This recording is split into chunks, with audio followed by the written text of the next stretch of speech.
Billionaire psycho ಭಾಗ 12. ಸರಿ ನಿಖಿಲ್, ನೀನು ಯಾವುದೇ ಯೋಚನೆ ಮಾಡದೆ ನೆಮ್ಮದಿಯಾಗಿ ಕಣ್ಮುಚ್ಚಿ ಮಲಗು. ನಾನು ಮನೆಗೆ ಬೇಕಾಗಿರೋ ಕೆಲವೊಂದಷ್ಟು ಅಗತ್ಯ ದಿನಸಿ ಸಾಮಗ್ರಿಗಳನ್ನು ತರೋಕ್ಕೆ ಹೊರಗೆ ಹೋಗ್ತಾ ಇದ್ದೀನಿ. ನಿನಗೆ ಯಾವುದೇ ಅಭ್ಯಂತರ ಇಲ್ಲ ಅಂದರೆ ನಾನು ನಿನ್ನ ಕಾರಿನ ಕೀ ತಗೊಂಡು ಹೋಗ್ಬೋದಾ ಅಂತ ಭೂಮಿಕಾ ಅತ್ಯಂತ ಸಾಫ್ಟಾಗಿ ಕೇಳ್ತಾಳೆ. ನಿಖಿಲ್ ಜ್ವರದ ದಣಿವಿನಲ್ಲೇ ಮಲ್ಕೊಂಡೆ ಸಮ್ಮತಿಯ ಸೂಚಕವಾಗಿ ಮೆಲ್ಲನೆ ತಲೆ ಆಡಿಸ್ದ. ಅವನಿಂದ ಅನುಮತಿ ಸಿಗುತ್ತಿದ್ದಂತೆ ಭೂಮಿಕಾ ಕಾರಿನ ಕೀ ತೆಗೆದುಕೊಂಡು ನೇರವಾಗಿ ಸೂಪರ್ ಮಾರ್ಕೆಟ್ಗೆ ದಿನಸಿ ಸಾಮಾನುಗಳನ್ನು ಖರೀದಿಸೋಕೆ ಅಂತ ಹೇಳಿಬಿಟ್ಟು ಹೊರಟಳು. ನಿಖಿಲ್ಗೆ ವಿಪರೀತ ಅನಾರೋಗ್ಯ ಇರುವುದರಿಂದ ಆತನಿಗೆ ಶಕ್ತಿ ಬರುವಂತಹ ಒಳ್ಳೆಯ ಪೌಷ್ಟಿಕ ಹಾಗೂ ಆರೋಗ್ಯಕರ ಆಹಾರವನ್ನು ಬೇಯಿಸ್ಕೊಡ್ಬೇಕು ಅಂತ ಆಕೆ ನಿರ್ಧರಿಸಿದ್ಲು. ಅದಕ್ಕಾಗಿ ಆಕೆ ಸೂಪರ್ ಮಾರ್ಕೆಟ್ನಲ್ಲಿ ಫ್ರೆಶ್ ಆದ ಕೆಲವು ತರಕಾರಿಗಳು, ಮೊಟ್ಟೆಗಳು ಹಾಗೂ ಬಿಸಿ ಕೋಳಿ ಮಾಂಸ, ಚಿಕನ್ ಎಲ್ಲನೂ ಖರೀದಿಸಿದ್ಲು. ಸಾಮಾನುಗಳನ್ನೆಲ್ಲ ಕಾರ್ನಲ್ಲಿ ಇಟ್ಟ ನಂತರ ಅವಳು ನಿಖಿಲ್ಗಾಗಿ ಬೇಕಾದಂತಹ ಮಲ್ಟಿವಿಟಮಿನ್ ಮಾತ್ರೆ ಮತ್ತು ಜ್ವರದ ಪವರ್ಫುಲ್ ಮೆಡಿಸಿನ್ಗಳನ್ನು ಖರೀದಿಸಲು ಹತ್ತಿರದ ಪ್ರಮುಖ ಔಷಧಾಲಯಕ್ಕೆ ಹೋಗ್ತಾಳೆ. ಅಲ್ಲಿ ನಿಖಿಲ್ ಕುಡಿದಿದ್ದಂತಹ ಹಳೆಯ ಮಾತ್ರೆಯ ಸ್ಟ್ರಿಪ್ ತೋರಿಸಿ ಔಷಧಿಯನ್ನು ಖರೀದಿಸಿದ ನಂತರ ಭೂಮಿಕಾಗೆ ಮನಸ್ಸಿನಲ್ಲಿ ಏನೋ ಒಂಥರ ಆತಂಕ ಶುರುವಾಯಿತು. ಆಕೆ ಅಲ್ಲಿ ಕೌಂಟರ್ ಇದ್ದಂತಹ ಹುಡುಗಿಯನ್ನು ಕರೆದು ನಿಖಿಲ್ನ ಮಾತ್ರೆಗಳ ಬಗ್ಗೆ ಅನುಮಾನದಿಂದ ಪ್ರಶ್ನೆ ಕೇಳ್ತಾಳೆ. ಎಕ್ಸ್ಕ್ಯೂಸ್ ಮೀ, ವಾಸ್ತವವಾಗಿ ನನ್ನ ಗಂಡನಿಗೆ ವಿಪರೀತವಾದ ಜ್ವರ ಇದೆ. ನಾನು ಈಗಾಗಲೇ 1 ಗಂಟೆ ಹಿಂದೆ ಅವರಿಗೆ ಇದೇ ಒಂದು ಔಷಧಿಯನ್ನು ನೀಡಿದ್ದೆ. ಆದರೆ ಸಾಮಾನ್ಯವಾಗಿ ಈ ವೇಳೆಗೆ ಜ್ವರ ಕಡಿಮೆ ಆಗಬೇಕಿತ್ತಲ್ವಾ? ಆದರೆ ಅವರಿಗೆ ಜ್ವರದ ತಾಪ ಕಮ್ಮಿನೇ ಆಗ್ತಾ ಇಲ್ಲ. ಇಡೀ ಮೈ ಕೆಂಡದ ತರಹ ಸುಡ್ತಾನೇ ಇದೆ.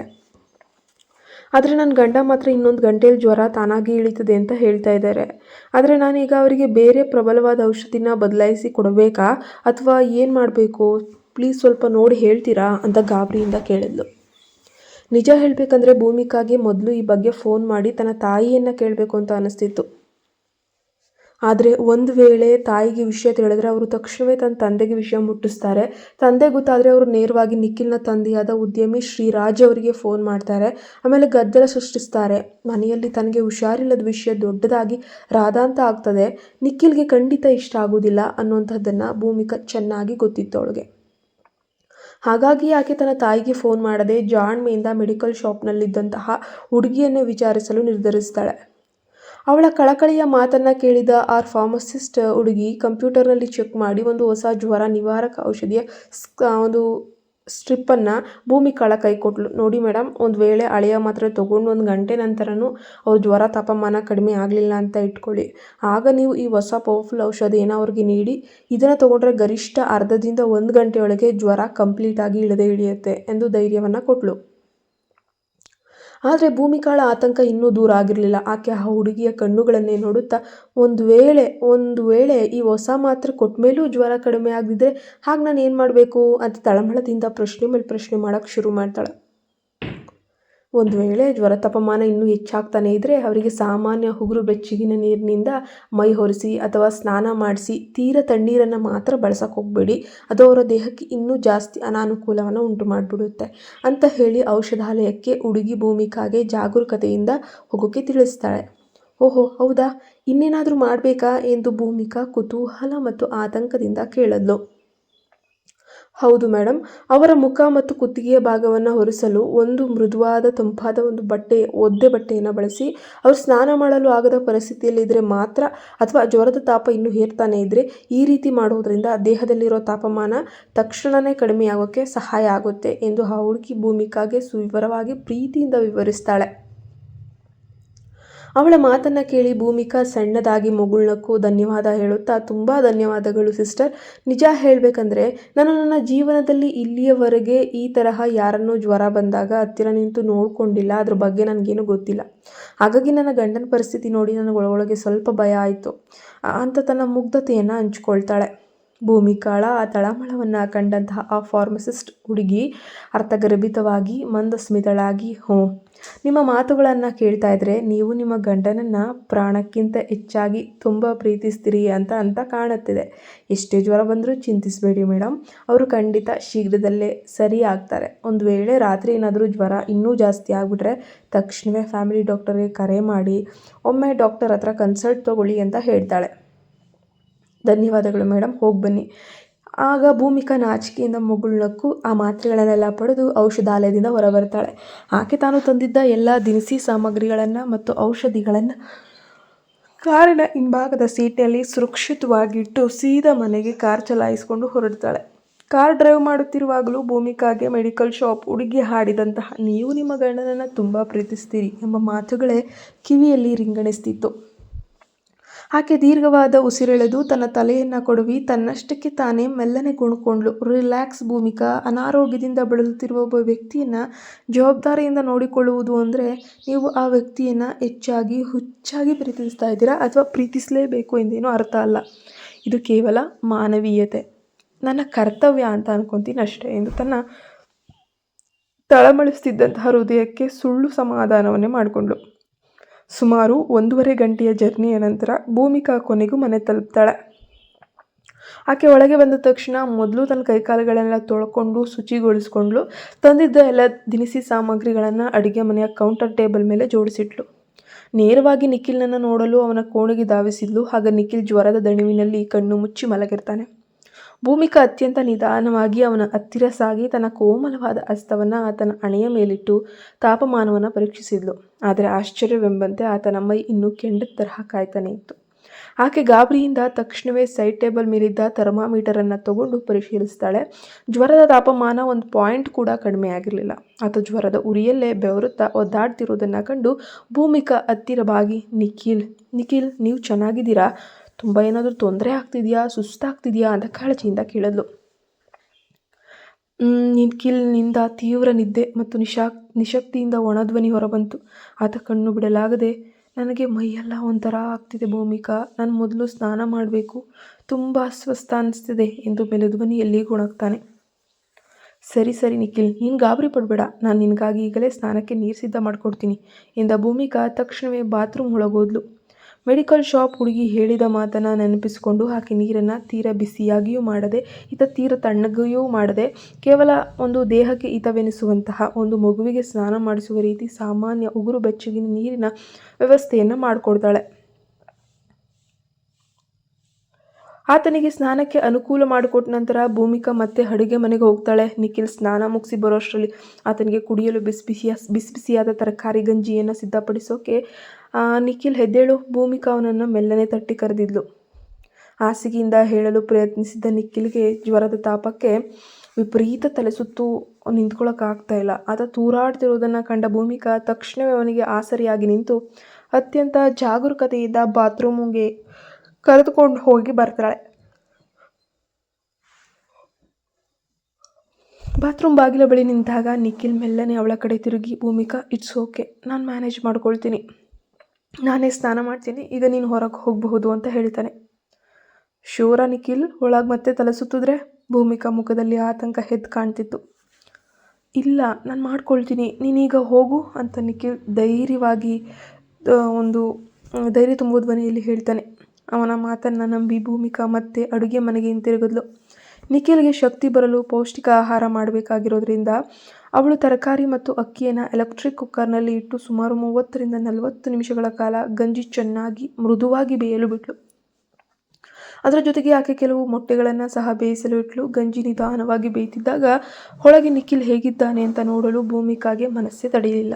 ಆಕೆ ಸದ್ದಿಲ್ಲದೆ ಅವನನ್ನು ನೋಡಲು ಕೋಣೆಯತ್ತ ಹೆಜ್ಜೆ ಹಾಕ್ತಾಳೆ. ಅತ್ತ ನಿಖಿಲ್ ಸ್ನಾನ ಮುಗಿಸಿ ಕೇವಲ ಒಂದು ಟವೆಲ್ ಮಾತ್ರ ಧರಿಸಿ ಡ್ರೆಸ್ಸಿಂಗ್ ರೂಮ್ನಿಂದ ಹೊರಗೆ ಬರ್ತಾ ಇದ್ದ. ಜ್ವರದ ಗಾಬರಿಯಲ್ಲಿ ತನ್ನ ಮುಖ್ಯ ಬೆಡ್ರೂಮ್ ಬಿಟ್ಟು ಅತಿಥಿ ಕೋಣೆಯಲ್ಲೇ ತಂಗಿದ್ರಿಂದ ಅವನಿಗೆ ಧರಿಸಲು ಅಲ್ಲಿ ಯಾವುದೇ ಬಟ್ಟೆಗಳು ಇರಲಿಲ್ಲ. ಆತ ಮೈ ಮೇಲೆ ಶರ್ಟ್ ಇಲ್ಲದೆ ಹಾಗೆ ನಿಂತಿದ್ದಾನೆ. ಏನು ಮಾಡಬೇಕು ಅಂತ ಗೊತ್ತಾಗದೆ ಸರಿಯಾಗಿ ಅದೇ ಕ್ಷಣದಲ್ಲಿ ಭೂಮಿಕಾ ಕೋಣೆಯ ಒಳಗೆ ಬಂದೇ ಬಿಟ್ಲು. ಇಬ್ಬರ ಕಣ್ಣುಗಳು ಹಠಾತ್ತನೆ ಪರಸ್ಪರ ಸಂಧಿಸಿದ್ವು. ಆ ದಿಢೀರ್ ಮುಜುಗರದ ಸನ್ನಿವೇಶದಲ್ಲಿ ನಿಶಕ್ತಿಯಿಂದ ಬಳಲ್ತಾ ಇದ್ದಂತಹ ನಿಖಿಲ್ನ ಕಾಲುಗಳು ಮತ್ತೊಮ್ಮೆ ತಡಬಡಾಯಿಸಿ ಆತ ಎಡವಿ ಬಿದ್ದನು. ಆತ ಶರ್ಟ್ ಧರಿಸಿದ ಕಾರಣ ಅವನ ಕಟ್ಟುಮಸ್ತಾದ ದೇಹ, 6 ಪ್ಯಾಕ್, ಹೊಟ್ಟೆಯ ಸ್ನಾಯುಗಳು ತುಂಬ ಗಂಭೀರವಾಗಿ ಆಕರ್ಷಕವಾಗಿಯೇ ಕಾಣ್ತಾ ಇದ್ವು. ಭೂಮಿಕಾ ದಿಟ್ಟಿಸಿ ಅವನನ್ನೇ ನೋಡುತ್ತಾ ನಿಂತಳು. ಇತ್ತ ನಿಖಿಲ್ ಕೂಡ ಅವಳ ಕಣ್ಣುಗಳನ್ನೇ ನೋಡ್ತಾ ಇದ್ದ. ಆದರೆ ಮರುಕ್ಷಣವೇ ನಿಖಿಲ್ ಮುಜುಗರದಿಂದ ಬೇಗನೆ ಬೆನ್ನು ತಿರುಗಿಸಿಕೊಂಡು ತಾನು ಸ್ಥಿತಿಯಲ್ಲಿ ಇರುವುದನ್ನು ಕಂಡ ಭೂಮಿಕಾ ಎಲ್ಲಾದರೂ ತನ್ನ ಮೇಲೆ ಕೋಪಿಸಿಕೊಳ್ತಾಳಾ ಅಥವಾ ತನ್ನ ಸ್ವಭಾವದ ಬಗ್ಗೆ ತಪ್ಪಾಗಿ ಭಾವಿಸ್ತಾಳಾ ಅನ್ನೋ ಸಣ್ಣದೊಂದು ಭಯ ಆ ಬಿಲಿಯನರ್ಗೆ ಕಾಡ್ತಿತ್ತು. ಆತ ತಕ್ಷಣವೇ ಗಾಬರಿಯಿಂದ ನನಗೇ ತಿಳಿದಂತೆ ಸ್ಪಷ್ಟನೆ ನೀಡಲು ಶುರು ಮಾಡಿದ್ದ. ವಾಸ್ತವವಾಗಿ ಭೂಮಿಕಾ, ನನ್ನ ಎಲ್ಲ ಟೀ ಶರ್ಟ್ಸ್, ಬಟ್ಟೆಗಳು, ನೈಟ್ ವೇರ್ ಮುಖ್ಯ ಕೋಣೆಯಲ್ಲೇ ಇದೆ. ಹಾಗಾಗಿ ಇಲ್ಲಿ ಬಟ್ಟೆ ಇರಲಿಲ್ಲ ಅಂತ ಹೇಳಿ ತಡಬಡಾಯಿಸ್ತಾನೆ. ಅವನ ಈ ಮುಜುಗರದ ಮುಖವನ್ನು ನೋಡಿ ಭೂಮಿಕಾಗೆ ಮನಸ್ಸಿನಲ್ಲೇ ನಗು ಬರುತ್ತೆ. ಆಕೆ ತನ್ನ ನಗುವನ್ನು ಹತ್ತಿಕ್ಕಿ, ಸರಿ ನೀವು ಇಲ್ಲೇ ಕಾಯಿರಿ, ನಾನು ನಿಮಗೋಸ್ಕರ ಬಟ್ಟೆ ತರ್ತೀನಿ ಅಂತ ಹೇಳಿ ತಕ್ಷಣವೇ ಅವನ ಮುಖ್ಯ ಕೋಣೆಗೆ ಧಾವಿಸಿದ್ಲು. ಅಲ್ಲಿಂದ ಅವನಿಗೆ ಧರಿಸಲು ಅತ್ಯಂತ ಆರಾಮದಾಯಕವಾಗಿರುವಂತಹ ಕಂಫರ್ಟೇಬಲ್ ಸಾಫ್ಟ್ ಆಗಿರೋ ಟೀ ಶರ್ಟ್ಗಳನ್ನ ಆರಿಸಿ ತಂದು ಕೊಡ್ತಾಳೆ. ನಿಖಿಲ್ ನಿಧಾನವಾಗಿ ಆ ಟೀ ಶರ್ಟ್ ಧರಿಸ್ಕೊಂಡು ತಗ್ಗಿದ ಧ್ವನಿಯಲ್ಲಿ ಥ್ಯಾಂಕ್ ಯು ಅಂತ ಹೇಳ್ತಾನೆ. ಆದರೆ ಭೂಮಿಕಾ ಅಲ್ಲಿಗೆ ನಿಲ್ಲಿಲ್ಲ. ಆಕೆ ಅವನ ತೇವವಾಗಿದ್ದಂತಹ ಕೂದಲನ್ನು ನೋಡಿ, ಇಲ್ಲಿ ಬಾ ನಿಖಿಲ್, ಸುಮ್ಮನೆ ಹಠ ಮಾಡಬೇಡ, ನಾನು ನಿನ್ನ ಕೂದಲನ್ನು ಒಣಗಿಸ್ತೀನಿ, ಇಲ್ದಿದ್ರೆ ಜ್ವರದ ಮಧ್ಯೆ ನಿನಗೆ ಇನ್ನೂ ಜಾಸ್ತಿ ಶೀತ ಹಿಡಿಯುತ್ತೆ ಎಂದು ಕೊಂಚ ಕಠಿಣ ಧ್ವನಿಯಲ್ಲೇ ಹೇಳಿದ್ಲು. ಇಲ್ಲ, ಅದರ ಅವಶ್ಯಕತೆ ಏನೂ ಇಲ್ಲ, ನಾನು ನೋಡ್ಕೊಳ್ತೀನಿ ಅಂತ ನಿಖಿಲ್ ಎಂದಿನಂತೆ ತನ್ನ ಅಹಂಕಾರವನ್ನು ತೋರಿಸೋಕೆ ಪ್ರಯತ್ನಿಸ್ತಾನೆ. ಆದರೆ ಭೂಮಿಕಾ ಈ ಬಾರಿ ಬಿಡಲಿಲ್ಲ. ಆಕೆಯ ಕಣ್ಣುಗಳಲ್ಲಿ ಹೆಂಡತಿಯ ಸಂಪೂರ್ಣ ಅಧಿಕಾರವಿತ್ತು. ನಾನು ನಿನ್ನ ಬಳಿ ಅನುಮತಿ ಕೇಳಲಿಲ್ಲ ನಿಖಿಲ್, ಸುಮ್ಮನೆ ಬಂದು ಇಲ್ಲಿ ಕೂತ್ಕೋ ಅಷ್ಟೆ ಅಂತ ಹೇಳಿದ್ಲು. ನಿಖಿಲ್ ತನ್ನ ಇಡೀ ಜೀವನದಲ್ಲೇ ಭೂಮಿಕಾಳನ್ನು ಈ ಹಿಂದೆ ಎಂದಿಗೂ ಕೂಡ ಈ ರೂಪದಲ್ಲಿ ನೋಡಿರಲಿಲ್ಲ. ಕೇವಲ ಹೆದರುಕೊಂಡು ಮೂಲೆ ಸೇರ್ತಿದ್ದ ಆ ಮುಗ್ಧ ಹುಡುಗಿ ಈಗ ಹೆಂಡತಿಯಾಗಿ ಅವನ ಮೇಲೆ ಸಂಪೂರ್ಣವಾದ ಅಧಿಕಾರ ಮತ್ತು ಪ್ರೀತಿಯ ಹಕ್ಕನ್ನು ಪ್ರತಿಪಾದಿಸಿದ್ಲು.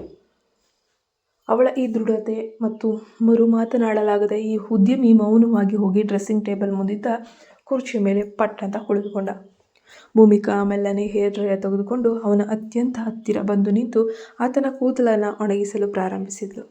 ಅವಳ ಕೂದಲನ್ನು ಸವರುತ್ತಿದ್ದಾಗ ನಿಖಿಲ್ ಕನ್ನಡಿಯಲ್ಲಿ ಮೂಡಿದ್ದ ಮುಖದ ಬಿಂಬವನ್ನೇ ಕಣ್ಣು ಮಿಟುಕಿಸದೆ ನೋಡ್ತಾ ಇದ್ದ. ಹತ್ತಿರದಿಂದ ಅವಳು ಇವತ್ತು ನಿಜವಾಗಿಯೂ ಅತ್ಯಂತ ಸುಂದರವಾಗಿ ಅಪರಂಜಿ ದೇವತೆಯಂತೆಯೇ ಕಾಣ್ತಾ ಇದ್ಲು. ಭೂಮಿಕಾ ತನ್ನ ಧ್ವನಿಯಿಂದ ಅವನ ಗಮನ ಸೆಳೆಯುವವರೆಗೂ ನಿಖಿಲ್ ಅವಳ ಕಾಂತಿಯುತ ಮುಖದಿಂದ ತನ್ನ ಕಣ್ಣುಗಳನ್ನು ಬೇರೆಡೆಗೆ ಸರಿಸಲು ಸಾಧ್ಯವೇ ಆಗಲಿಲ್ಲ. ಎಸ್, ಮುಗ್ದಿದೆ ನಿಖಿಲ್. ಅವಳ ಕೋಮಲವಾದ ಬೆರಳುಗಳು ಅವನ ಕೂದಲನ್ನು ಒಣಗಿಸಿ ಮುಗಿಸಿದ ತಕ್ಷಣ ಭೂಮಿಕಾ ಮೆಲ್ಲನೆ ಹೇಳಿದ್ಲು, ಧನ್ಯವಾದ ಭೂಮಿಕಾ, ನಾನೀಗ ನನ್ನ ಕೋಣೆಗೆ ಹೋಗ್ತಿದ್ದೀನಿ ಎಂದು ನಿಖಿಲ್ ತನ್ನ ಆಸನದಿಂದ ಎದ್ದು ಎಂದಿನಂತೆ ಗಂಭೀರವಾಗಿ ಹೆಜ್ಜೆ ಹಾಕೋಕ್ಕೆ ಪ್ರಯತ್ನ ಮಾಡ್ತಾ ಇದ್ದಾನೆ. ಆದರೆ ಭೂಮಿಕಾ ತಕ್ಷಣವೇ ಅವನ ದಾರಿಗೆ ಅಡ್ಡಲಾಗಿ ನಿಂತು, ಇಲ್ಲ ನಿಖಿಲ್, ನೀನು ಎಲ್ಲೂ ಹೋಗುವ ಅಗತ್ಯವಿಲ್ಲ, ನೀನು ಇಲ್ಲೇ ಈ ಹಾಸಿಗೆ ಮೇಲೆ ಸುಮ್ಮನೆ ಕುಳಿತುಕೋ, ನಾನು ನಿನಗೋಸ್ಕರ ಈಗಲೇ ಬಿಸಿ ಬಿಸಿಯಾಗಿರುವಂತಹ ಆಹಾರವನ್ನು ತರ್ತೀನಿ, ನಿನಗೆ ಹೊಟ್ಟೆ ಹಸಿವಾಗಿಲ್ವಾ, ಮತ್ತು ದಯವಿಟ್ಟು ಮತ್ತೊಮ್ಮೆ ಬಿಸ್ನೆಸ್ ಮ್ಯಾನ್ ಥರ ಹಠ ಮಾಡೋಕ್ಕೆ ಹೋಗಬೇಡ ಎಂದು ಪ್ರೀತಿಯಿಂದಲೇ ಆದೇಶಿಸಿದ್ಲು. ನಿಖಿಲ್ ಅವಳ ಕಣ್ಣುಗಳಲ್ಲಿದ್ದ ಕಾಳಜಿಯನ್ನು ನೋಡಿ ಈ ಬಾರಿ ಮರು ಮಾತನಾಡಲಿಲ್ಲ. ಆತ ಸದ್ದಿಲ್ಲದೆ ಹಾಸಿಗೆ ಮೇಲೆ ಕುಳಿತು ಬೆನ್ನ ಹಿಂದೆ ದಿಂಬನ್ನು ಹೊರಗಿಸ್ಕೊಂಡು ದೇಹದ ಮೇಲೆ ಕಂಬಳಿಯನ್ನು ಎಳೆದುಕೊಳ್ತಾನೆ. ಭೂಮಿಕಾ ತಕ್ಷಣವೇ ಅಡುಗೆ ಮನೆಗೆ ಧಾವಿಸಿದ್ಲು. ಸ್ವಲ್ಪ ಸಮಯದ ನಂತರ ಆಕೆ ಟ್ರೇನಲ್ಲಿ ಬಿಸಿ ಬಿಸಿಯಾದ ಪೌಷ್ಟಿಕ ಆಹಾರವನ್ನು ಜೋಡಿಸ್ಕೊಂಡು ಕೋಣೆಗೆ ಮರಳಿದ್ಲು. ನಿಖಿಲ್ ಮೊದಲು ಸ್ವಲ್ಪ ಊಟ ಮಾಡು. ಅವಳು ಆಹಾರದ ಟ್ರೇಯನ್ನು ಅತ್ಯಂತ ಜಾಗರೂಕತೆಯಿಂದ ನಿಖಿಲ್ನ ಮಡಿಲಲ್ಲಿ ಇಡುತ್ತಾ ಮತ್ತೊಮ್ಮೆ ಅವನ ಹಣೆಯನ್ನು ಮುಟ್ಟಿ ತಾಪಮಾನವನ್ನು ಪರೀಕ್ಷಿಸಿದ್ಲು. ಜ್ವರದ ತಾಪ ಕಮ್ಮಿಯಾಗಿದೆಯಾದರೂ ಸಂಪೂರ್ಣವಾಗಿ ಜ್ವರ ಬಿಟ್ಟೇ ಇರಲಿಲ್ಲ. ನಿಖಿಲ್ ಯಾವುದೇ ಹಠ ಮಾಡದೆ ಮೌನವಾಗಿ ಅವಳು ತಂದುಕೊಟ್ಟಂತಹ ಆಹಾರವನ್ನು ತಿಂತಾನೆ. ಭೂಮಿಕಾ ಇಡೀ ಸಮಯ ಆ ಕೋಣೆಯಲ್ಲೇ ನಿಂತು ಆತನನ್ನು ಸೂಕ್ಷ್ಮವಾಗಿ ಗಮನಿಸ್ತಾ ಇದ್ಲು. ಆತ ಊಟ ಮುಗಿಸಿದ ತಕ್ಷಣವೇ ಅವಳು ಕುಡಿಯಲು ನೀರನ್ನು ನೀಡಿದ್ಲು. ಆಗ ಯಾವುದೇ ಆಲೋಚನೆ ಮಾಡದೆ ಸ್ವಲ್ಪ ಹೊತ್ತು ನೆಮ್ಮದಿಯಾಗಿ ವಿಶ್ರಾಂತಿ ತೆಗೆದುಕೊಳ್ಳಿ ಅಂತ ಹೇಳಿ ಭೂಮಿಕಾ ಖಾಲಿ ಟ್ರೇನೊಂದಿಗೆ ಕೋಣೆಯಿಂದ ಹೊರಟು ಹೋಗ್ತಾಳೆ. ಆಕೆ ಅಡುಗೆ ಮನೆಗೆ ಬಂದು ಎಲ್ಲ ಪಾತ್ರೆಗಳನ್ನು ತೊಳೆದು ಕಿಚನ್ ಕೌಂಟರನ್ನು ಸಂಪೂರ್ಣವಾಗಿ ಸ್ವಚ್ಛಗೊಳಿಸಿ ಒಬ್ಬ ಗೃಹಿಣಿ ಥರ ಕೆಲಸ ಮಾಡ್ತಿದ್ಲು. ಆದರೆ ಆತ ಬೆಡ್ರೂಮ್ನಲ್ಲಿ ನಿಖಿಲ್ ಭೂಮಿಕಾ ಅಡುಗೆ ಮನೆಯಲ್ಲಿ ಬ್ಯುಸಿಯಾಗಿರೋದನ್ನು ಗಮನಿಸಿ ಹಾಸಿಗೆಯಿಂದ ಮೆಲ್ಲನೆ ಹೇಳ್ತಾ ಇದ್ದಾನೆ. ತನಗೆ ಹುಷಾರಿಲ್ಲ, ಆದರೂ ಕೂಡ ಆಫೀಸ್ ಕೆಲಸ ನೆನಪಾಗ್ತಾ ಇದೆ. ಸದ್ದಿಲ್ಲದೆ ಸ್ಟಡಿ ರೂಮ್ಗೆ ಹೆಜ್ಜೆ ಹಾಕ್ತಿದ್ದಾನೆ. ಆತ ಅಲ್ಲಿನ ಮೇಜಿನ ಮೇಲೆ ಕುಳಿತುಕೊಂಡು ತನ್ನ ಲ್ಯಾಪ್ಟಾಪ್ ಓಪನ್ ಮಾಡಿ ಕೆಲಸದಲ್ಲಿ ಹೋಗ್ತಾನೆ. ಇತ್ತ ಭೂಮಿಕಾ ಅಡುಗೆ ಮನೆ ಮತ್ತು ಡೈನಿಂಗ್ ಹಾಲ್ ಎರಡನ್ನ ಕ್ಲೀನ್ ಮಾಡಿ ಮುಗಿಸೋಷ್ಟರಲ್ಲಿ ಮಧ್ಯಾಹ್ನದ ಊಟದ ಸಮಯ ಹತ್ತಿರನೇ ಬಂದುಬಿಡ್ತು. ಆಕೆ ನಿಖಿಲ್ನ ಆರೋಗ್ಯಕ್ಕಾಗಿ ಮತ್ತೊಮ್ಮೆ ಬಿಸಿ ಬಿಸಿಯಾದ ವೆಜಿಟೇಬಲ್ ಸೂಪನ್ನು ಸಿದ್ಧಪಡಿಸ್ತಾಳೆ. ಅದನ್ನು ತೆಗೆದುಕೊಂಡು ಆತನಿಗೆ ಧ್ವನಿ ಮಾಡಲು ಕೋಣೆಗೆ ಹೋದಾಗ ನಿಖಿಲ್ ನೋಡಿದ್ರೆ ಹಾಸಿಗೆ ಮೇಲೆ ಇರಲಿಲ್ಲ. ಭೂಮಿಕಾ ಗಾಬರಿಯಾದ್ಲು. ಹಾಗೆ ತಕ್ಷಣವೇ ಬಾತ್ರೂಮನ್ನು ಪರಿಶೀಲಿಸ್ತಾಳೆ. ಆದರೆ ಆತ ಅಲ್ಲೂ ಇರಲಿಲ್ಲ, ಇಲ್ಲೂ ಇಲ್ಲ. ಜ್ವರದಲ್ಲಿ ಒದ್ದಾಡ್ತಿದ್ದ ಮನುಷ್ಯ ಇದ್ದಕ್ಕಿದ್ದಂತೆ ನಾಪತ್ತೆಯಾಗಿದ್ದನ್ನು ಕಂಡು ಅವಳ ಹೃದಯ ಜೋರಾಗಿ ಬಡಿದುಕೊಳ್ಳಲು ಶುರು ಮಾಡೋತೆ. ಆಕೆ ಆತಂಕದಿಂದ ಇಡೀ ಮನೆಯಲ್ಲಿ ಅವನನ್ನು ಹುಡುಕುತ್ತಾ ಸಾಗಿದ್ಲು. ಕೊನೆಗೆ ಸ್ಟಡಿ ರೂಮ್ನ ಬಾಗಿಲು ತೆರೆದಾಗ ಅವಳಿಗೆ ನಿಖಿಲ್ ಕಾಣಿಸ್ತಾನೆ. ಆತ ತನ್ನ ಬೆನ್ನ ಹಿಂದೆ ಮುಖ್ಯವಾದ ಬಿಸ್ನೆಸ್ ಫೈಲ್ ಒಂದನ್ನು ಇಟ್ಕೊಂಡು ಕುರ್ಚಿಯ ಮೇಲೆ ಕುಳಿತುಕೊಳ್ತಾನೆ. ಅವನ ಎಡಗೈ ತಲೆಯ ಮೇಲಿತ್ತು. ತೀವ್ರವಾದ ತಲೆನೋವಿನಿಂದಾಗಿ ಅದು ತನ್ನ ಕೈಯಿಂದ ಹಣೆಯನ್ನು ಬಲವಾಗಿ ಹೊಚ್ಚಿಕೊಳ್ಳುತ್ತಾ ಕಣ್ಣು ಮುಚ್ಚಿ ಒದ್ದಾಡ್ತಿದ್ದ. ಅವನ ಆ ಸ್ಥಿತಿಯನ್ನು ಕಂಡು ಭೂಮಿಕಾಳ ಕಣ್ಣುಗಳಲ್ಲಿ ಆತಂಕ ಮೂಡಿತು. ಆಕೆ ಮೆಲ್ಲನೆ ಅವನ ಹತ್ತಿರ ಸಾಗಿ, ನಿಖಿಲ್, ನಿನ್ನ ತಲೆ ತುಂಬ ನೋಯ್ತಿದೆಯಾ? ಹುಷಾರಿಲ್ಲದಿದ್ದರೂ ಯಾಕೆ ಇಲ್ಲಿ ಬಂದು ಕುಳಿತಿದೆಯಾ ಎಂದು ಆತಂಕ, ಸಣ್ಣ ಕೋಪ ಮಿಶ್ರಿತ ಧ್ವನಿಯಲ್ಲಿ ಕೇಳಿದ್ಲು. ಭೂಮಿಕಾಳ ಪ್ರಶ್ನೆಗೆ ನಿಖಿಲ್ ಹೆಚ್ಚು ಯೋಚಿಸದೆ ದಣಿದ ಧ್ವನಿಯಲ್ಲಿ ತಕ್ಷಣ ಉತ್ತರಿಸ್ತಾನೆ. ನಂತರ ಆತ ನಿಧಾನವಾಗಿ ತಲೆ ಎತ್ತಿ ನೋಡಿದಾಗ ಎದುರು ನಿಂತಿದ್ದ ಭೂಮಿಕಾಳ ಮುಖ ವಿಪರೀತ ಕೋಪ ಮತ್ತು ಗಂಭೀರವಾಗಿತ್ತು. ಆಕೆಯ ಆ ತೀಕ್ಷ್ಣ ನೋಟವನ್ನು ಕಂಡು ಆತ ತನ್ನ ಕಠೋರ ಆಫೀಸ್ ಮುಖವಾಡವನ್ನು ಮರೆತೇ ಬಿಟ್ಟ. ಭೂಮಿಕಾಗೆ ಮಾತ್ರ ಅವನು ಬೇಜವಾಬ್ದಾರಿತನದ ಮೇಲೆ ನಿಜವಾಗಿಯೂ ತುಂಬಾ ಬೇಸರ ಮತ್ತು ಕೋಪ ಬಂದಿತ್ತು. ಆಕೆ ಕೈ ಕಟ್ಟಿಕೊಂಡು, ನೀನು ಈ ಸ್ಥಿತಿಯಲ್ಲಿ ಇಲ್ಲಿ ಏನು ಮಾಡ್ತಾ ಇದೆಯಾ? ನಿಖಿಲ್, ನಾನು ನಿನಗೆ ಕೋಣೆಗೆ ಹೋಗಿ ನೆಮ್ಮದಿಯಾಗಿ ಮಲಗೋಕೆ ಅಂತಲೇ ಹೇಳಿದ್ದೆ ಅಲ್ವಾ? ನನ್ನ ಮಾತು ನಿನಗೆ ಆಟದ ಥರ ಕಾಣಿಸ್ತಾ ಇದೆಯಾ ಅಂತ ಖಡಕ್ಕಾಗಿ ಹೇಳಿದ್ಲು. ಅವಳ ಈ ತಾಯಿಯಂತಹ ಗದರಿಕೆಗೆ ಆ ಬಿಲಿಯನರ್ ಉದ್ಯಮಿಗೆ ಏಕೆ ಎಂದು ತಿಳಿಯಲಿಲ್ಲ. ಆದರೆ ಆತ ಒಳಗೊಳಗೆ ಸಣ್ಣದಾಗಿ ಅಸಮಾಧಾನಗೊಂಡು ಮಗುವಿನಂತೆ ತಡಬಡಾಯಿಸುತ್ತಾ ವಿವರಿಸೋಕೆ ಪ್ರಾರಂಭಿಸ್ತಾನೆ. ವಾಸ್ತವವಾಗಿ ನಾಳೆ ಆಫೀಸ್ನಲ್ಲಿ ಒಂದು ಅತಿ ಪ್ರಮುಖವಾದ ಬಿಸ್ನೆಸ್ ಮೀಟಿಂಗ್ ಇದೆ ಭೂಮಿಕಾ. ನಾನು ಕೇವಲ ಅದಕ್ಕೆ ಸಂಬಂಧಿಸಿದಂತಹ ಫೈಲ್ಗಳನ್ನು ತಯಾರಿ ಮಾಡ್ತಾ ಇದ್ದೆ ಅಷ್ಟೇ. ಇನ್ನು ಸ್ವಲ್ಪ ಕೆಲಸ ಬಾಕಿ ಇದೆ. ಒಂದು 10 ನಿಮಿಷ ಶೀಘ್ರದಲ್ಲೇ ಮುಗೀತದೆ ಅಂತ ಹೇಳ್ತಾನೆ. ದಯವಿಟ್ಟು ಒಂದು ಮಾತು ಕೂಡ ಆಡಬೇಡ ನೀನು. ಮೊದಲು ನಡಿ ನಿಖಿಲ್, ಈ ಕೋಣೆಗೆ ನಡಿ. ಅಲ್ಲಿ ನಿನಗಾಗಿ ಬಿಸಿ ಬಿಸಿ ಸೂಪ್ ಮತ್ತು ಊಟ ಸಿದ್ಧ ಮಾಡಿಟ್ಟಿದ್ದೀನಿ ಅಂತ ಭೂಮಿಕಾ ಅಕ್ಕಿನಿಂದ ಹೇಳಿದ್ಲು. ನೀನು ಹೋಗಿ ಮೊದಲು ಊಟ ಮಾಡು ಭೂಮಿಕಾ, ನಾನು ಪ್ರೆಸೆಂಟೇಷನ್ ಮುಗಿಸಿ ನಂತರ ಮಾಡ್ತೀನಿ ಅಂತ ನಿಖಿಲ್ ಮತ್ತೆ ಹಠ ಹಿಡಿದ. ಭೂಮಿಕಾ ತಕ್ಷಣವೇ ತನ್ನ ಫೋನ್ ಕೈಗೆತ್ಕೊಂಡು, ನೀನು ಈಗಲೇ ಸದ್ದಿಲ್ಲದೆ ನಿನ್ನ ಕೋಣೆಗೆ ಹೋಗಿ ಊಟ ಮಾಡ್ತೀಯಾ ಅಥವಾ ನಾನು ತಕ್ಷಣವೇ ನಿನ್ನ ತಂದೆಯಾದ ಶ್ರೀರಾಜ್ ಅವರಿಗೆ ಫೋನ್ ಮಾಡಿ ಇಡೀ ಆಫೀಸ್ ಸ್ಟಾಫ್ ಇನ್ನು ಇಲ್ಲಿಗೆ ಕಳಿಸಬೇಕೆ ಹೇಳು ಅಂತಳು ದೃಢವಾದ ಧ್ವನಿಯಲ್ಲಿ. ತಂದೆಯ ಹೆಸರು ಕೇಳ್ತಿದ್ದಂಗೆ ನಿಖಿಲ್ ತಕ್ಷಣವೇ ತನ್ನ ಲ್ಯಾಪ್ಟಾಪ್ ಮತ್ತು ಫೈಲನ್ನು ಮುಚ್ಚಿದ್ಲು. ತಾಯಿಯಿಂದ ಗದರಿಸಲ್ಪಟ್ಟು ತಲೆ ತಗ್ಗಿಸುವ ಒಬ್ಬ ಸಣ್ಣ ಶಾಲಾ ಮಗುವಿನಂತೆ ಆತ ಸದ್ದಿಲ್ಲದೆ ಕುರ್ಚಿಯಿಂದ ಎದ್ದು ಮಲಗುವ ಕೋಣೆಯತ್ತ ಹೆಜ್ಜೆ ಹಾಕ್ತಾನೆ. ಕೋಣೆಗೆ ಬಂದ ತಕ್ಷಣ ಭೂಮಿಕಾ ಅವನಿಗೆ ಬಿಸಿಬಿಸಿಯಾದ ವೆಜಿಟೇಬಲ್ ಸೂಪ್ ಕಪ್ಪನ್ನು ಕೊಟ್ಲು. ಆತ ಮೌನವಾಗಿ ಅದನ್ನು ಕುಡಿಯುತ್ತಿದ್ದಾಗಲೇ ಭೂಮಿಕಾ ಮತ್ತೊಮ್ಮೆ ಆತನ ಹಣೆ ಮುಟ್ಟಿ ತಾಪಮಾನವನ್ನು ಪರೀಕ್ಷಿಸಿದ್ಲು. ಆದರೆ ಆಕೆಯ ಮುಖ ಇನ್ನೂ ಕಪ್ಪಗಾಯಿತು. ನಿನ್ನೆ ಜ್ವರ ಮೊದಲಿಗಿಂತ ಇನ್ನೂ ಸ್ವಲ್ಪ ಹೆಚ್ಚಾಗಿದೆ ನಿಖಿಲ್ ಅಂತ ಆಕೆ ಆತನತ್ತ ತೀವ್ರ ಕೋಪ ಮತ್ತು ಕಾಳಜಿ ಮಿಶ್ರಿತ ಕಣ್ಣುಗಳಿಂದ ನೋಡಿದ್ಲು. ನಿನ್ನ ಇಂಪಾರ್ಟೆಂಟ್ ಕೆಲಸ ಮುಗಿದು ಹೋದರೆ ಸಾಕು, ನನ್ನ ಜ್ವರ ತಾರಾಗಿ ಸರಿಯಾಗ್ತದೆ ಎಂದು ನಿಖಿಲ್ ಸೂಪ್ ಕುಡಿಯುತ್ತಾ ಮೆಲ್ಲನೆ ಹೇಳ್ದ. ಸಾಕು ನಿಲ್ಲಿಸು, ಈಗ ಮೊದಲು ಈ ಪವರ್ಫುಲ್ ಮಾತ್ರೆನೋ ತಗೋ ಎಂದು ಭೂಮಿಕಾ ಹೊಸದಾಗಿ ತಂದಿದ್ದ ಔಷಧಿಗಳನ್ನು ಅವನ ಕೈಗಿಟ್ಲು. ಮಾತ್ರೆಗಳನ್ನು ನುಂಗಿದ ನಂತರ ನಿಖಿಲ್ ಹಾಸಿಗೆಯ ಮೇಲೆ ಮಲ್ಕೊಂಡ. ಭೂಮಿಕಾ ಅತ್ಯಂತ ಕಾಳಜಿಯಿಂದ ಕಂಬಳಿಯನ್ನು ಅವನ ಇಡೀ ಮೈಮೇಲೆ ಸರಿಯಾಗಿ ಮುಚ್ಚಿದ್ಲು. ತದನಂತರ ಆಕೆ ಅಡುಗೆ ಮನೆಯತ್ತ ಹೆಜ್ಜೆ ಹಾಕ್ತಾಳೆ. ಅತ್ತ ಹಾಸಿಗೆಯ ಮೇಲೆ ಮುದುಡಿ ಮಲಗಿದ್ದಂತಹ ನಿಖಿಲ್ನ ಹೃದಯವನ್ನು ಇವತ್ತು ಭೂಮಿಕಾಳ ಈ ನಡವಳಿಕೆ ಸಂಪೂರ್ಣವಾಗಿ ಸ್ಪರ್ಶಿಸ್ತಾ ಇದೆ. ತನ್ನ ಇಡೀ ಜೀವನದಲ್ಲಿ ಆತ ಎಂದಿಗೂ ಇಂತಹ ಅಪಾರವಾದ ಕಾಳಜಿಯನ್ನು ಹಾಗೂ ಅಕ್ಕರೆಯ ಅನುಭವವನ್ನು ಅನುಭವಿಸೇ ಇರಲಿಲ್ಲ. ಕೇವಲ ಬಿಸ್ನೆಸ್ ಮತ್ತು ಹಣದ ಮಧ್ಯೆ ಬದುಕ್ತಿದ್ದಂತಹ ಆತನಿಗೆ ಇವತ್ತು ತನಗಾಗಿ ಹುಷಾರಿಲ್ಲದೆ ಇದ್ದಾಗ ಇಷ್ಟೊಂದು ಹತ್ತಿರ ನಿಂತು ನೋಡ್ಕೊಳ್ಳೋಕೆ ಅಂತ ಹೇಳಿಬಿಟ್ಟು ಪ್ರೀತಿಯಿಂದ ಗದರಿಸಲು ಒಬ್ಬ ಹೆಂಡತಿ ಇದ್ದಾಳೆ ಎಂಬ ಆಲೋಚನೆ ಅವನ ಮನಸ್ಸಿಗೆ ಅತ್ಯಂತ ನೆಮ್ಮದಿ ಮತ್ತು ಒಂದು ಅಪೂರ್ವವಾದ ಸಂತೋಷವನ್ನು, ತನಗೋಸ್ಕರ ಯಾವುದೋ ಒಂದು ಮಿಡಿಯುವ ಜೀವ ಇದೆ ಅನ್ನುವಂತಹ ತೃಪ್ತಿಯನ್ನು ಕೊಡ್ತು. ಭೂಮಿಕಾ ಹೊರಗೆ ಬಂದು ತನಗೋಸ್ಕರ ಸ್ವಲ್ಪ ಊಟ ಮುಗಿಸಿದ್ಲು. ಬಳಿಕ ಸಿಂಕ್ನಲ್ಲಿದ್ದಂತಹ ಎಲ್ಲ ಪಾತ್ರೆಗಳನ್ನು ತೊಳೆದು ಒಣಗಿಸ್ಬಿಟ್ಲು. ನನ್ನ ಎಲ್ಲ ಕೆಲಸ ಮುಗಿಸಿದ ನಂತರ ಆಕೆಗೆ ನಿಖಿಲ್ನ ಆಫೀಸ್ ಕೆಲಸದ ಬಗ್ಗೆ ಚಿಂತೆ ಶುರುವಾಯಿತು. ಆಕೆ ತಕ್ಷಣವೇ ನಿಖಿಲ್ನ ವೈಯಕ್ತಿಕ ಕಾರ್ಯದರ್ಶಿಗೆ ಕರೆ ಮಾಡ್ತಾಳೆ. ಹಲೋ ನಿಖಿಲ್ ರಾಜ್, ಅವರಿಗೆ ವಿಪರೀತ ಜ್ವರ ಬಂದಿದೆ. ಅವರು ತೀವ್ರ ಅನಾರೋಗ್ಯದಿಂದ ಬಳಲ್ತಾ ಇದ್ದಾರೆ. ಹಾಗಾಗಿ ಅವರು ಸಂಪೂರ್ಣವಾಗಿ ಚೇತರಿಸ್ಕೊಳ್ಳುವವರೆಗೂ ಕಚೇರಿಗೆ ಬರೋದಿಲ್ಲ. ನಾಳಿನ ಸಭೆಯನ್ನು ಮುಂದೂಡಿ, ಆದರೆ ದಯವಿಟ್ಟು ಈ ವಿಷಯವನ್ನು ಅವರ ತಂದೆಯವರಿಗೆ ಆಗಲಿ ಯಾರಿಗೂ ಮಾತ್ರ ಹೇಳೋಕೆ ಹೋಗ್ಬಿಡಿ, ಸ್ವಲ್ಪ ಸೀಕ್ರೆಟಾಗಿಡಿ ಎಂದು ಜಾಣ್ಮೆಯಿಂದ ತಿಳಿಸಿ ಫೋನನ್ನು ಇಟ್ಲು. ಎಲ್ಲ ಜವಾಬ್ದಾರಿಗಳನ್ನು ಮುಗಿಸಿದ ಭೂಮಿಕಾ ನಿಧಾನವಾಗಿ ಮಲಗುವ ಕೋಣೆಗೆ ಬಂದಳು. ಆಗಲೇ ನಿಖಿಲ್ ಗಾಢವಾದ ನಿದ್ದೆಗೆ ಜಾರ್ತಾನೆ. ಆಕೆ ಫ್ರೆಶ್ ಆಗಲು ಬಾತ್ರೂಮ್ಗೆ ಹೋಗಿ ಸ್ನಾನ ಮಾಡಿ ಆರಾಮದಾಯಕ ನೈಟ್ ಡ್ರೆಸ್ಸನ್ನು ಬದಲಾಯಿಸ್ಕೊಂಡು ಹೊರಬಂದಳು. ಬೆಡ್ ಮೇಲೆ ಬಂದು ಮಲಗಿದ ನಿಖಿಲ್ನನ್ನು ನೋಡಿದಾಗ ಆತನ ತಲೆಯ ಕೆಳಗೆ ದಿಂಬು ಸರಿಯಾಗಿ ಇಲ್ಲದಿರುವುದನ್ನು ಆಕೆ ಗಮನಿಸ್ತಾಳೆ. ದಿಂಬು ಪಕ್ಕಕ್ಕೆ ಸರಿದ್ರಿಂದ ಆತ ಕುತ್ತಿಗೆಯಲ್ಲಿ ಕೊಂಚ ವಕ್ರವಾಗಿ ಇಟ್ಕೊಂಡು ತೀವ್ರ ಅನಾನುಕೂಲವಾಗಿ ಒದ್ದಾಡ್ತಾ ಇದ್ದ. ಭೂಮಿಕಾ ಮೆಲ್ಲನೆ ಅವನು ಇನ್ನಷ್ಟು ಹತ್ತಿರ ಹೋದ್ಲು. ಆಕೆ ಅತ್ಯಂತ ಮೃದುವಾಗಿ ತನ್ನ ಒಂದು ಕೈಯನ್ನು, ಆತನ ಕಟ್ಟುಮಸ್ತಾದ ತಲೆಯನ್ನು ಸ್ವಲ್ಪ ಮೇಲಕ್ಕೆತ್ತಿ ತನ್ನ ಇನ್ನೊಂದು ಕೈಯಿಂದ ದಿಂಬನ್ನು ಆತನ ತಲೆಯ ಕೆಳಗೆ ಸರಿಯಾಗಿ ಜೋಡಿಸಿಟ್ಲು. ನಂತರ ಆತನ ಮೈಮೇಲಿದ್ದ ಕಂಬಳಿಯನ್ನು ಕುತ್ತಿಗೆಯವರೆಗೂ ಎಳೆದು ಮುಚ್ಚಿದ್ಲು.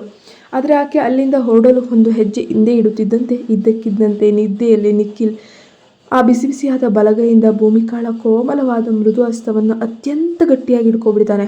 ಆತ ಕಣ್ಣುಗಳನ್ನು ಮುಚ್ಚಿ ಮಲಗಿದ್ರು ಆತನ ಹಿಡಿತದಲ್ಲಿ ಒಂದು ವಿಚಿತ್ರವಾದ ಆರ್ದ್ರತೆ ಇತ್ತು. ಅವಳನ್ನು ಬಿಟ್ಟುಕೊಡಲು ಆತನಿಗೆ ಮನಸ್ಸಿಲ್ಲದ ಹಾಗೆ ಇತ್ತು. ಭೂಮಿಕಾಳ ಹೃದಯ ಒಂದು ಕ್ಷಣ ಸ್ತಬ್ಧವಾಯಿತು. ಆಕೆ ಕತ್ತಲ ಕೋಣೆಯಲ್ಲೇ ಆತನ ಮುಖವನ್ನೇ ನೋಡುತ್ತಾ ಅತ್ಯಂತ ಮೆಲ್ಲನೆ ಮೃದು ಧ್ವನಿಯಲ್ಲಿ ಹೇಳಿದ್ದು, ನಿಖಿಲ್, ನೀವು ಚೆನ್ನಾಗಿದ್ದೀರಾ? ಪ್ಲೀಸ್ ನನ್ನ ಕೈ ಬಿಡಿ. ನೀವಿನ್ನು ನಮ್ಮ ಚಾನಲ್ಗೆ ಸಬ್ಸ್ಕ್ರೈಬ್ ಆಗಿಲ್ಲ ಅಂದರೆ ಈ ಕೂಡಲೇ ಸಬ್ಸ್ಕ್ರೈಬ್ ಆಗಿ ಪಕ್ಕದಲ್ಲಿ ಕಾಣೋ ಬೆಲ್ಲೈಕನ್ನ ಪ್ರೆಸ್ ಮಾಡಿ. ಈ ಕತೆ ಇಷ್ಟ ಆಗಿದ್ರೆ ಹೈಪ್ ಮಾಡೋದನ್ನು ಮರಿಬೇಡಿ, ಲೈಕ್ ಮಾಡೋದನ್ನು ಮರಿಬೇಡಿ. ಕಮೆಂಟ್ನಲ್ಲಿ ನಿಮಗೆ ಈ ಕಥೆಯ ಅಭಿಪ್ರಾಯ ಏನು ಅಂತ ದಯವಿಟ್ಟು ತಿಳಿಸಿ ಪ್ಲೀಸ್. ಪ್ರತಿದಿನ ಕತೆ ಬರ್ತಾ ಇರುತ್ತೆ, ಚೆಕ್ಔಟ್ ಮಾಡಿ.